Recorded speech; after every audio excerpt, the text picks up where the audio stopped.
I stayed at an Airbnb in New Orleans that was decorated in an extreme maximalist style. Every inch of the walls was covered. Old clocks of different shapes and eras overlapped one another, some ticking softly, others frozen at random times. Porcelain dolls stared out from narrow shelves, their painted eyes chipped and yellowed with age. Framed vintage medical diagrams filled the remaining spaces, illustrations of bones, organs, and surgical tools labeled in delicate handwriting. Glass display cases were tucked into corners, each holding objects that felt deeply personal rather than decorative. It was unsettling, but in a deliberate way. The place is a kind of place designed to make guests feel like they were walking through someone else's mind. The listing had called it bold and curated, and I'd convinced myself it was just an eccentric aesthetic choice. The host, which is a woman named Beverly, wasn't there when I arrived. Instead, she'd left a thick binder on the dining table, centered carefully as if it were meant to be noticed. The cover was plain, but the title was printed neatly on a white label, The Inventory. At first, I assumed it was a rule book or a checklist for checkout, but when I opened it, I realized it was something else entirely. It was a catalog. Every item in the house was listed, numbered, and described in obsessive detail. The furniture, kitchenware, decorations, and everything, down to the number of forks in the drawer and the exact pattern on each plate. That particular night, bored and slightly unnerved, I sat on the couch and read through the binder. Some entries were strange but harmless. Others made my skin crawl. Some of it includes item number 442, a glass jar containing 3 baby teeth. Item number 891, a lock of blonde hair preserved in a velvet box. There were dozens of entries like that. Small, intimate things no one should casually own. Still, I told myself it was part of the theme. Some people collect oddities. You know what I mean by oddities. Some people like to unsettle their guests. I went to bed uneasy but not alarmed. The second night, I picked up the binder again. That's when I noticed something new. At the very bottom of the final page, beneath the last printed entry, was a handwritten edition in fresh blue ink, which I noticed it hadn't been there the night before. The new fresh blue, it says, item number 1024, a gold wedding ring with the initials JL. My hands went cold. My name is Justin Lewis. I looked down at my hand. My wedding ring was gone. I hadn't removed it in 6 years. Not once, not to sleep, not to shower. Panic surged through me as I searched the house. I checked the bedroom, the bathroom sink, the shower drain, the nightstand. I tore apart my suitcase, and still can't find it. After searching for some hours, eventually, I found it. One of the glass display cases near the staircase was locked. Inside, sitting neatly on a small silk pillow, was my wedding ring. Beside it lay a human finger bone, yellowed and clean, as if it had been carefully prepared. I didn't hear movement. I didn't see Beverly, who is the owner of the Airbnb, but the realization settled heavily in my chest. The inventory wasn't a list of objects she owned. It was a record of things she had taken, collected, removed from guests while they were unconscious. I rushed to the kitchen and checked the coffee maker I'd used that morning. At the bottom of the pot, barely visible, was a fine white residue clinging to the glass. My heart began to race. I grabbed a chair and smashed the display case. Glass shattered across the floor. I snatched my ring and ran for the door, not stopping to pack or look back. Outside, my hands shook so badly I nearly dropped my keys. As I started the car, I realized I was still holding the binder. Without thinking, I flipped it open to the last page. Another new entry had appeared, written in the time it took me to reach the driveway. It says item number 1025, the fear of a man named Justin. I looked up at the rearview mirror and froze. My eyes weren't brown anymore. They were gray. That's when I understood. Beverly hadn't just taken my ring. She was taking pieces of me, memories, traits, identity, collecting them the same way she collected bones and teeth. I drove until dawn without stopping. I never went back. When I checked the listing days later, it was gone. No address, no host profile, no reviews. But some nights, when I look in the mirror too long, I struggle to recognize the person staring back. And I know, with absolute certainty, that she's still adding to her inventory. The strangest Airbnb I've ever stayed in was listed as a shared space inside a massive apartment in Brooklyn. The photos showed high ceilings, wide windows, and minimalist furniture. Furniture that's so clean, almost sterile. The listing mentioned that the host lived on-site but was described as very quiet and respectful. It sounded perfect for a short stay where I wouldn't be bothered. When I arrived, the door was already unlocked. Inside, the apartment was silent in a way that felt unnatural for New York. No traffic noise. No distant sirens. Just stillness. In the living room, I saw the host. His name was Sam. He was sitting on the sofa with his back to me, facing a large flat-screen television that wasn't turned on. The screen was black, reflecting the room faintly like a dark mirror. I said hello and Sam didn't respond. He didn't shift, didn't turn his head, didn't acknowledge me in any way. I stood there for a few seconds, waiting for him to react, but nothing happened. Feeling awkward, I grabbed my bag and went to the bedroom I'd been assigned. Throughout that day, Sam never moved. Every time I passed through the living room, he was in the same position, sitting upright, hands resting on his knees, eyes fixed on the blank TV. Day or night, it didn't matter. The lighting in the room changed, but he didn't. At first, I convinced myself he was just an unusually quiet person, maybe dealing with something personal.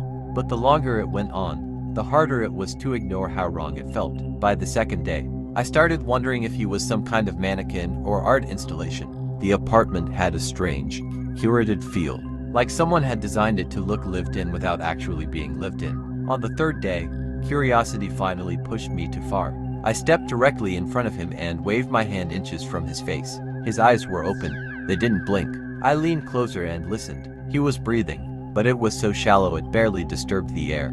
His chest rose and fell at an almost imperceptible pace. He was alive but barely present, like someone who had stepped away from themselves and never come back. That night, I barely slept. On the fourth night, sometime after midnight, I heard movement coming from the kitchen. It was the sound of a cabinet opening, followed by the soft scrape of a plate. Relief washed over me. I assumed Sam had finally stood up. Maybe whatever strange episode he'd been having was over. I walked out of my room, ready to ask if he was okay. But it wasn't Sam in the kitchen. It was a woman I had never seen before. She was wearing loose pajamas and standing at the counter, calmly buttering a slice of toast. She looked at me the way someone looks at a stranger who has wandered into their home uninvited. "Oh, hi," she said casually. "Are you the new one?" "I'm the guest," I replied slowly. "Who are you? And is Sam okay?" She laughed, but the sound was dry and hollow, like she hadn't laughed properly in a long time. "Sam was the guest before me," she said. "I was the guest before him." I felt a cold knot form in my stomach. "What do you mean?" "We don't leave," she said, still spreading butter with steady hands. "We just rotate." All what she is saying is not making sense to me, as it's also not making sense to you also. I turned toward the living room and see that the sofa was empty at where Sam had been sitting for 3 days. My suitcase now rested open and completely unpacked. My clothes were folded neatly inside the drawers, as if I'd been living there for weeks. Confused and dizzy, I looked down at myself. I was wearing Sam's shirt. The fabric felt familiar against my skin, like I'd owned it for years. Panic hit me all at once. I tried to think clearly, to ground myself. I told myself my name. I tried to remember my job, my apartment, the reason I'd come to Brooklyn in the first place. The thoughts slipped away the moment I touched them. My memories felt thin and distant, like photographs left out in the sun. I couldn't remember my last name. I couldn't remember where I'd grown up. Even my own voice in my head felt unfamiliar. That's when the truth finally settled in. The host of the Airbnb wasn't Sam. It wasn't the woman. It wasn't a person at all. It was a state of mind. The apartment didn't rent rooms. It absorbed people. Slowly, quietly. It drained them of identity until all that was left was a body with nowhere else to be. I watched the woman walk past me and sit down on the sofa. Her posture stiffened almost immediately. Her shoulders squared. Her gaze locked onto the dead television. Within seconds, her expression went blank. She was gone, and I felt a powerful, overwhelming urge to sit beside her, to rest, to stop fighting, to let the apartment hold me the way it had held everyone else. That urge terrified me more than anything else. I ran. I didn't grab my bag. I didn't look back. I bolted out of the apartment and down the stairs, out into the street, and kept running until my lungs burned. I didn't stop until I reached the Atlantic Ocean, standing on the shore as waves crashed against the sand, grounding me in something real. I survived, but even now, years later, parts of me are missing. I still don't remember my last name. Sometimes, when I pass a dark television screen, I feel an unsettling pull to sit, to stare, to stop. And I know that apartment is still out there, waiting for the next guest. I'm a heavy sleeper, but I'm extremely sensitive to level surfaces. I'm a carpenter by trade, and years of working with foundations, framing, and load-bearing structures have trained my body to notice even the smallest imbalance. If a floor is off by a quarter inch, my inner ear reacts immediately.